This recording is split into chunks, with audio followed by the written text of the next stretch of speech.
Good morning, friends. Welcome back to my channel. And today it's fall, it's cool. I'm actually dressed, but I put my, what is this thing called? Bathrobe back on just because I like to be cozy.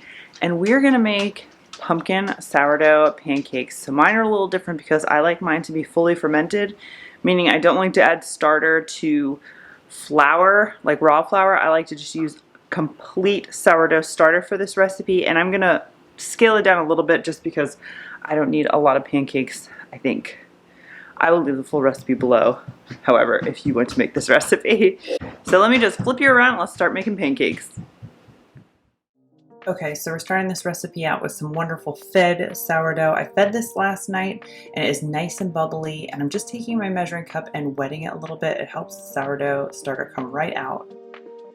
And then I am using some pumpkin puree. You can see right here, it's actually half of a can left over from another recipe. One of the reasons why I'm having this pumpkin pancake recipe, but the full recipe will be listed below. Next, we're adding some honey in just a really small amount. This is really more for color of the pancakes rather than flavor. Then I'm gonna go ahead and add my pumpkin pie spice blend.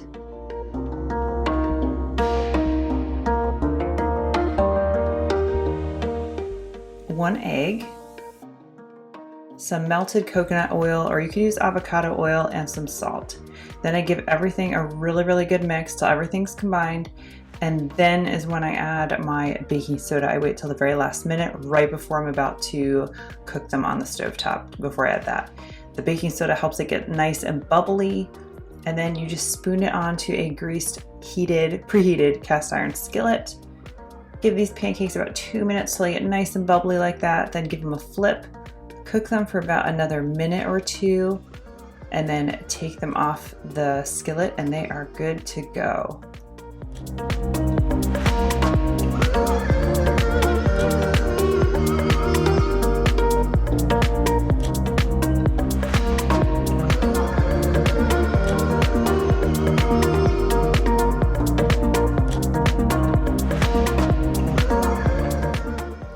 Okay, so here is Paul's little plate here. I just gave him 4. I was just letting him cool down.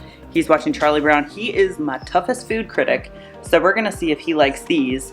And when Tilly wakes up, I'm gonna give her some as well. I don't know if you noticed, but I just put like a couple little cracks of salt in here. I'll list the full salt in the recipe below. If I was making it just for non-babies, I would have added a half teaspoon of salt. But Tilly is only 7 months old, so I try to minimize her salt intake to basically nothing. So that's why I did that. But again, full recipe below. So let's see what Paul thinks about this. Paul, you want some pancakes?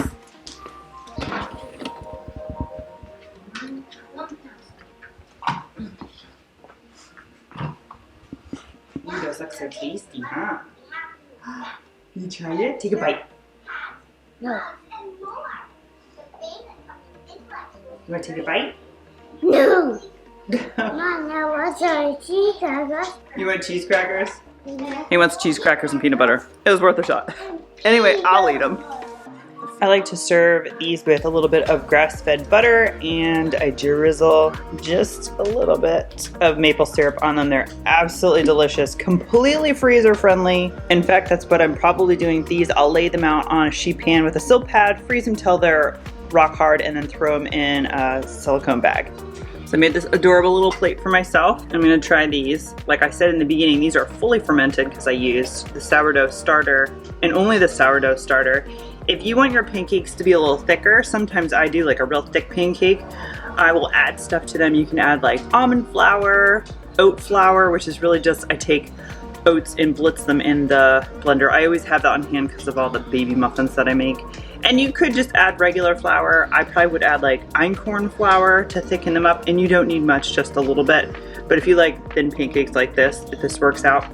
Or what you can do is the night before, just make your sourdough starter a little thicker. I do that sometimes as well. These are so good. I love these. I don't know why I only make these in the fall, but I do. And I think upcoming I'm gonna make these into waffles as well. A million years ago I did a Target haul and I got that, I can't think what they're called, the waffle irons. I'll put them right here. I have the red one that just makes like Eggo waffles essentially, and I got the one at Target that makes little pumpkins, and this will be so cute to make little pumpkin pancakes out of. So I'll probably be doing that in the very near future. But these are delicious. I really shouldn't be eating these because I'm trying to be keto, but sourdough kind of fits in my low glycemic-ish type dishes. Mmm, so good.